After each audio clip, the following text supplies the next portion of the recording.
आज हम पढ़ेंगे कक्षा 6 की साइंस, जिसका हम आज पाठ फर्स्ट पढ़ेंगे और चैप्टर का नाम है भोजन के घटक। जैसा कि आप जानते हैं कि कोई भी व्यक्ति भोजन के बिना जीवित नहीं रह सकता। तो बच्चों, आप जानते होंगे कि कोई भी व्यक्ति हो भोजन के बिना क्या नहीं रह सकता, वो जीवित नहीं रह सकता। अत्यधिक खाना या कम भोजन खाना दोनों ही स्वास्थ्य के लिए क्या है, हानिकारक है। ज़्यादा खा लेंगे तो भी वो स्वास्थ्य के लिए हानिकारक है और कम खाएंगे तो भी वो क्या है, स्वास्थ्य के लिए हानिकारक है। हम भोजन क्यों खाते हैं? तो बच्चों, प्रश्न ये उठता है कि हम भोजन क्यों खाते हैं। जब हम भूखे होते हैं हम भोजन खाते हैं। जब हम भूखे होते हैं तो क्या करते हैं, हम भोजन खाते हैं। हमें भूख क्यों लगती है? सेकेंड क्वेश्चन ये उठता है कि हमें भूख क्यों लगती है। तो हमें भूख इसलिए लगती है क्योंकि जब भूख लगती है दैनिक रूप में हम व्यायाम, खेलना, पढ़ना और दूसरे शारीरिक कार्य करते हैं जिनके लिए ऊर्जा की आवश्यकता होती है। हम दैनिक रूप में क्या करते हैं, बहुत सारे कार्य करते हैं, जैसे कि खेलना, व्यायाम करना, पढ़ना और दूसरे शारीरिक कार्य करते हैं। तो इन सब के लिए हमें क्या करनी होगी, ऊर्जा की आवश्यकता होगी। तो ऊर्जा की आवश्यकता के लिए हमें क्या करना होगा, भोजन को खाना होगा। ये कार्य करने में ऊर्जा खर्च होती है। ऊर्जा की इस कमी को पूरा करने के लिए भोजन की आवश्यकता होती है, इसलिए हम ऊर्जा के लिए भोजन खाते हैं। हम किस लिए खाते हैं भोजन? ऊर्जा के लिए। भोजन के अवयव। हमारे सभी खाद्य पदार्थों में कुछ पदार्थ विभिन्न अनुपात में पाए जाते हैं। ये है कार्बोहाइड्रेट, प्रोटीन और वसा। इन पदार्थों को पोषक तत्व कहते हैं। इन पदार्थों को क्या कहते हैं, पोषक तत्व। पोषक तत्व किन्हें कहते हैं? कार्बोहाइड्रेट, प्रोटीन और वसा को क्या बोलते हैं, पोषक तत्व। इसके साथ हमारे शरीर को जल, खनिज, लवण, विटामिन और वृक्षांश की आवश्यकता होती है। पोषक तत्वों की आवश्यकता वृद्धि, रख रखाव और शरीर के ऊतकों की मरम्मत तथा ऊर्जा उत्पादन के लिए होती है। आप इन पोषक तत्वों को सरलता से अपने भोजन में प्राप्त कर सकते हैं। इस अध्याय में हम सीखेंगे कि किस प्रकार इन पदार्थों की खाद्य पदार्थ में जांच की जाती है, परंतु यह जांच करने के लिए आपको विषय वस्तुओं की किट की आवश्यकता होगी। कार्बोहाइड्रेट युक्त भोजन। कार्बोहाइड्रेट युक्त भोजन। कार्बोहाइड्रेट भोजन के कार्बनिक पदार्थ हैं जो कि कार्बन, हाइड्रोजन और ऑक्सीजन के बने होते हैं। ये एक सामान्य सूत्र CN कोष्ठक H2O N द्वारा प्रदर्शित किए जाते हैं। ये हमारे भोजन के अधिकांश भाग होते हैं। कार्बोहाइड्रेट्स के कार्य। कार्बोहाइड्रेट्स हमारे शरीर के लिए ईंधन का कार्य करते हैं। कार्बोहाइड्रेट हमारे शरीर के लिए क्या कार्य करता है, ईंधन का कार्य करता है, जो ऊर्जा के स्रोत है। ये भोजन के संरचनात्मक अवयव है। कुछ कार्बोहाइड्रेट्स बाद में उपयोग के लिए शरीर में भंडारित होते रहते हैं। कुछ कार्बोहाइड्रेट क्या होते हैं, बाद में शरीर के उपयोग के लिए क्या होते हैं, भंडारित होते रहते हैं, वो स्टोरेज होते रहते हैं। कार्बोहाइड्रेट्स के स्रोत। कार्बोहाइड्रेट के स्रोत कौन कौन से बच्चों? एक है शर्करा, गन्ना, चुकंदर की जड़ें, शहद, खजूर, दूध आदि। ये सब क्या है, कार्बोहाइड्रेट के स्रोत हैं। स्टार्च, मांड, अनाज, गेहूं, चावल, मक्का आदि, आलू आदि, है ना। वसा।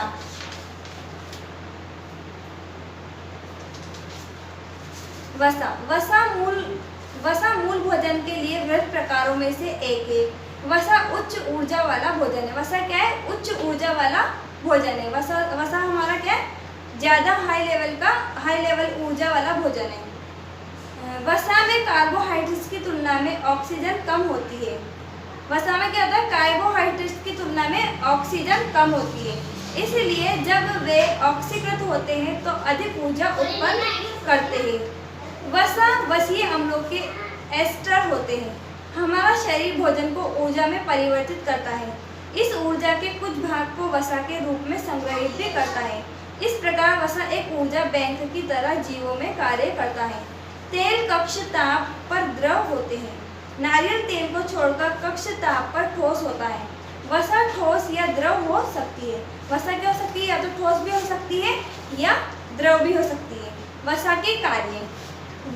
जीवों में वसा ऊर्जा के बैंक है। जीवों में क्या है, वसा ऊर्जा के बैंक है। अर्थात ये जीवों को ऊर्जा प्रदान करते हैं। ये जीवों को क्या करते हैं? ऊर्जा प्रदान करते हैं, ऊर्जा स्रोत तथा भंडार। वसा भोजन को स्वादिष्ट बनाते हैं। वसा शरीर के कोमल अंगों की रक्षा करते हैं। वसा के स्रोत जंतु वसा, मक्खन, देसी घी, दूध, पनीर, मांस आदि, ये सब क्या है? जंतु वसा के स्रोत हैं। पादप वसा या तेल, पकाने का तेल, सरसों का तेल, मूंगफली का तेल। प्रोटीन भोजन के वे कार्बनिक यौगिक के जो कार्बन, हाइड्रोजन, ऑक्सीजन, नाइट्रोजन के बने होते हैं।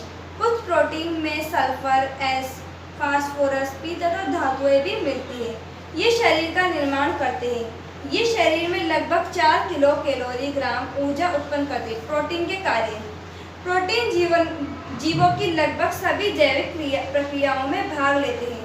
प्रोटीन के कुछ कार्य निम्नलिखित हैं। शरीर के निर्माणक पदार्थ होने के कारण प्रोटीन शरीर के निर्माण में सहायता करते हैं, अतः इन्हें शरीर निर्माणक भोजन भी कहते हैं। प्रोटीन को क्या बोला जाता है? शरीर निर्माणक भोजन भी बोला जाता है प्रोटीन को। ये क्षतिग्रस्त अंगों की मरम्मत करते हैं। प्रोटीन क्या कार्य करता है? क्षतिग्रस्त अंगों की क्या करते हैं? मरम्मत का कार्य भी करते हैं तथा मृत कोशिकाओं और ऊतकों की पूर्ति करते हैं। कुछ प्रोटीन भोजन को पचाने तथा अन्य उपापचयी क्रियाओं में सहायता करते हैं। ऐसे प्रोटीनों को एंजाइम कहते हैं। कुछ प्रोटीन क्या करते हैं? भोजन को पचाने तथा अपपापचयी क्रियाओं में सहायता करते हैं और ऐसे प्रोटीनों को क्या कहते हैं? एंजाइम भी बोला जाता है। कुछ प्रोटीन हीमोग्लोबिन, नाखून, बाल, त्वचा तथा पेशियों जैसे शरीर के अवयव बनाने में सहायता करते हैं। भेड़, बकरी, रीछ आदि जंतुओं की ऊन प्रोटीन से बनी होती है। भेड़, बकरी, रीछ आदि जंतुओं की ऊन किससे बनी होती है? प्रोटीन से बनी होती है। तथा रेशम के कीड़े का रेशमी धागा भी प्रोटीन का बना होता है। तो बच्चों, रेशम के कीड़े का रेशमी धागा जो होता है वो भी किसका बना होता है? प्रोटीन का बना होता है। प्रोटीन के स्रोत जंतु स्रोत। प्रोटीन के जंतु स्रोतों में दूध, मांस, मछली, पनीर, अंडा आदि। पादप स्रोत दालें, फलियां, गिरियां, सोयाबीन आदि। नेक्स्ट है विटामिन। विटामिन बहुत से कार्बनिक यौगिकों का वह समूह है जो शरीर में एंजाइमों की सामान्य क्रियाओं के लिए आवश्यक होते हैं। सामान्य विटामिन हमें भोजन से प्राप्त होते हैं। सामान्यतः विटामिन हमें किससे प्राप्त होते हैं? भोजन से। ये भोजन में अति अल्प मात्रा में पाए जाते हैं, तो भी ये हमारे जीवन के लिए अति महत्वपूर्ण है। हमारे शरीर में इनकी अल्प मात्रा ही पर्याप्त रहती है। विटामिनों के कार्य देखिए बच्चों, विटामिन अच्छे स्वास्थ्य तथा सामान्य वृद्धि के लिए आवश्यक होते हैं। जीवों में एंजाइमों की क्रिया के लिए भी विटामिन आवश्यक होते हैं।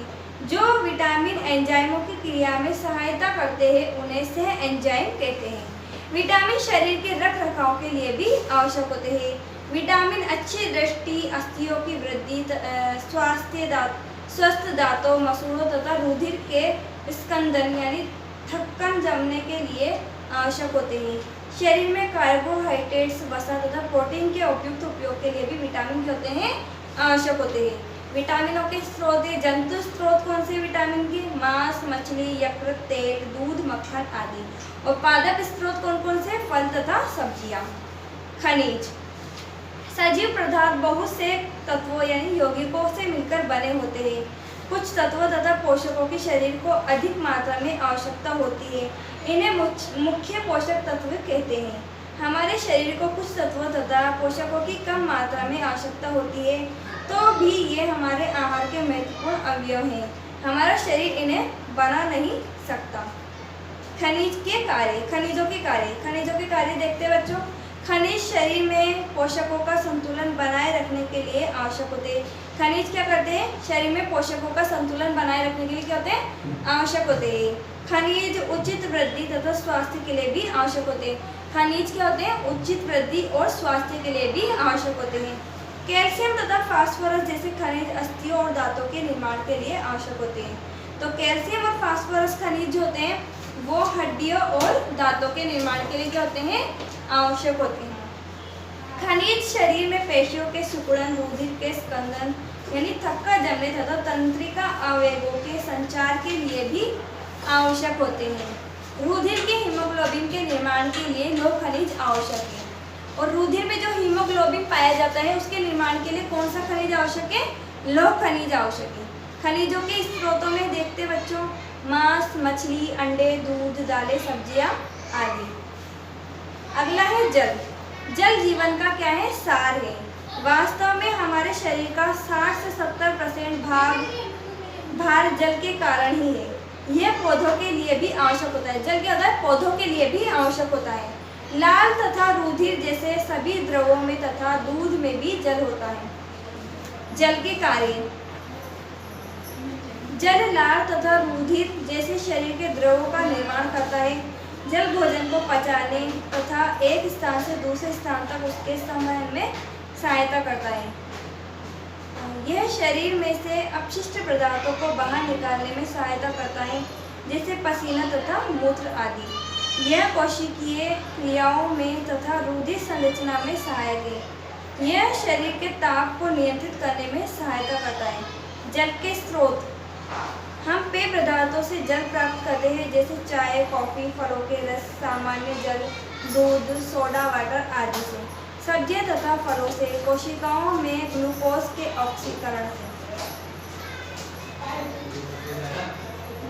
वृक्षांश।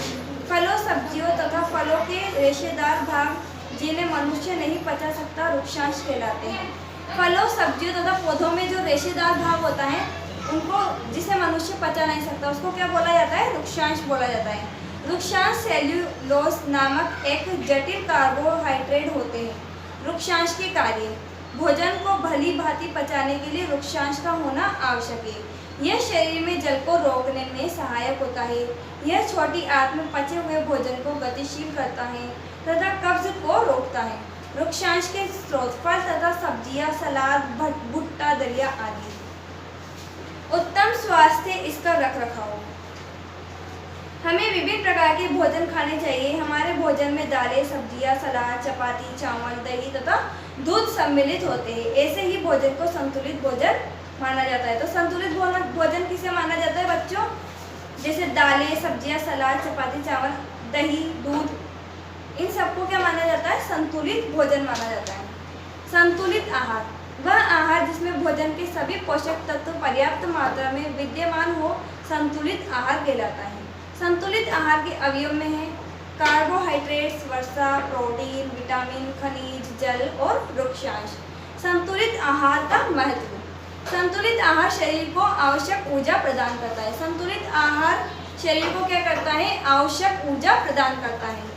यह शरीर के अंगों, ऊतकों तथा कोशिकाओं की पूर्ति तथा मरम्मत और वृद्धि के लिए पर्याप्त मात्रा में कच्चे पदार्थ प्रदान करता है।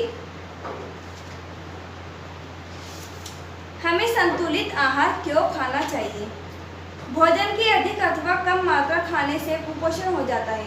स्वस्थ रहने के लिए व्यक्ति को संतुलित भोजन ही खाना चाहिए। आपने एक ही प्रकार का भोजन यद्यपि पेट भरकर खा लिया हो तो भी हो सकता है कि यह संतुलित भोजन ना हो। उदाहरण, अत्यधिक कार्बोहाइड्रेट्स युक्त या वसा युक्त भोजन करने से कोई बालक या व्यक्ति गतिशील नहीं बन जाता, बल्कि इससे वह मोटा हो जाता है। हमें अपने भोजन की आदतों को बदलते रहना चाहिए और हमें क्या करना चाहिए? सदा संतुलित भोजन करना चाहिए। कुछ दैनिक खाद्य पदार्थों का महत्व। गेहूं, चावल, मक्का, बाजरा जैसे अनाज मुख्य भोजन के रूप में प्रयोग किए जाते हैं। गेहूं, चावल, मक्का, बाजरा जैसे अनाज के किए जाते हैं, मुख्य भोजन के रूप में क्या किए जाते हैं? प्रयोग किए जाते हैं। यदि उचित मात्रा में खाए जाए तो ये अनाज हमारी ऊर्जा के मुख्य स्रोत है। हमारे भोजन का अधिकांश भाग यही बनाते हैं। इनसे हमें कार्बोहाइड्रेट्स प्राप्त होते हैं। प्रोटीन हमें दालों, फलियों, मटर, मांस तथा अंडों से प्राप्त होते हैं। प्रोटीन किससे प्राप्त होते हैं बच्चों? हमें दालों से, फलियों से, मटर और मांस, अंडों से प्राप्त होते हैं। ये हमारे शरीर के निर्माण में सहायक है। फलों तथा सब्जियों से हमें विटामिन तथा खनिज प्राप्त होते हैं। बच्चों, फलों और सब्जियों से हमें क्या प्राप्त होते हैं? विटामिन और खनिज प्राप्त होते हैं। बंद गोभी, पालक, भिंडी तथा फलियों जैसी हरी सब्जियों में रेशे होते हैं। जो बंद गोभी होती है, पालक, भिंडी और फलियां होती है, उनमें क्या होती है? रेशे होते हैं। रेशे हमारे शरीर में भोजन को गतिशील रहने में सहायक होते हैं। भोजन के रेशेदार पदार्थों को रुक्षांश कहते हैं। भोजन में जो रेशेदार पदार्थ होते हैं उन्हें क्या कहते हैं बच्चों? रुक्षांश कहते हैं। मौसमी फल तथा सब्जियां। प्राय लोग ये समझाते हैं कि विशेष मौसम में उपलब्ध फलों तथा सब्जियों का पोषण मान कम होता है। विशिष्ट मौसम में यह फल तथा सब्जियां बहुत अधिक मात्रा में उपलब्ध होते हैं, अतः वे बहुत सस्ते होते हैं। सस्ते होने के कारण लोग समझते हैं कि वे कम पोषक है, परंतु वास्तविकता यह है कि मौसमी फल तथा सब्जियां शारीरिक स्वास्थ्य के लिए आवश्यक पोषकों से भरपूर होते हैं। हमें पालक, केले तथा अंगूर जैसी मौसमी सब्जियों तथा फलों को खाने पर ध्यान देना चाहिए। तो बच्चों हमें क्या करना चाहिए? पालक, केले और अंगूर जैसी मौसमी सब्जियों को खाने पर अधिक ध्यान देना चाहिए। पोषकों की कमी। आहार में एक या अधिक पोषकों की कमी से कई रोग उत्पन्न हो जाते हैं। अगर हमारे भोजन में एक या अधिक पोषक की कमी हो गई तो क्या होगा? हमारे शरीर में रोग उत्पन्न हो जाएंगे, जिन्हें क्या बोला जाता है? हीनताजन्य रोग कहते हैं। जिनको क्या बोला जाता है? हीनताजन्य रोग। कार्बोहाइड्रेट्स की कमी। दैनिक भोजन में कार्बोहाइड्रेट्स की कमी से सुस्ती, शारीरिक क्षमता में कमी तथा थकावट आदि का अनुभव होता है। कार्बोहाइड्रेट्स की अधिक मात्रा खाने से स्थूलता, मोटापा तथा श्वसन तंत्र में असामान्यता उत्पन्न हो जाती है। वसा की कमी। हमारे शरीर को वसा की केवल कम मात्रा की ही आवश्यकता होती है। हमारे शरीर को वसा की कितनी मात्रा की आवश्यकता होती है? कम मात्रा की आवश्यकता होती है, परंतु भोजन में वसा की कमी से त्वचा खुरदरी हो जाती है। अगर भोजन में वसा की कमी हो गई तो क्या होगा?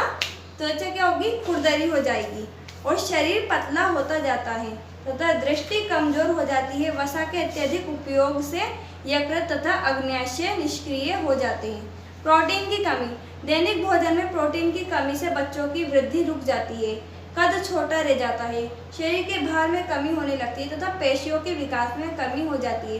प्रोटीन के अत्यधिक उपयोग से वृक्क को क्षति पहुंचती है। आहार में जल की कमी। दैनिक आहार में जल की कमी से थकावट, सिर दर्द तथा वृक्क संबंधी समस्याएं उत्पन्न हो जाती है। इसमें व्यक्ति को मानसिक स्वास्थ्य पर भी बुरा प्रभाव पड़ता है। जल त्वचा को नर्म बनाए रखने में भी सहायक है। कक्ष ताप का सामान्य जल पीने से स्वास्थ्य अच्छा रहता है। ओके, तो बच्चों ये चैप्टर हमारा कंप्लीट हो चुका है। अब हम इसके क्वेश्चन और आंसर करते हैं। सही विकल्प पर राइट का चिन्ह लगाइए। फर्स्ट क्वेश्चन है, भोजन से हमें क्या मिलती है? ऑप्शन है ए दे रखा है कार्बोहाइड्रेट्स, बी प्रोटीन, सी पोषक तत्व, डी ऊर्जा। तो इसमें इसका आंसर आएगा बच्चों ऊर्जा, D, option D. Second question है, आलू में अत्यधिक मात्रा में पाया जाता है। ऑप्शन ए वसा, बी विटामिन 12, सी खनिज, कार्बोहाइड्रेट्स। तो इसका आंसर भी डी आएगा, कार्बोहाइड्रेट्स। अब हम करेंगे रिक्त स्थानों की पूर्ति कीजिए। रिक्त स्थान भरेंगे हम खाली जगहों पर। हमारे सभी खाद्य पदार्थों में कुछ पदार्थ विभिन्न डैश में होते हैं, तो इसमें आएगा अनुपात। वसा में ऑक्सीजन डैश की तुलना में कम होती है। किसकी तुलना में कम होती है? कार्बोहाइड्रेट्स की। डैश शरीर के निर्माण में सहायता करते हैं, इसलिए वे शरीर निर्माण पदार्थ कहलाते हैं। तो इसमें आएगा प्रोटीन। आगे के प्रश्न बच्चों आपको स्वयं हल करना है और इसमें अगर आपको कोई दिक्कत हो तो आप हमसे पूछ सकते हैं।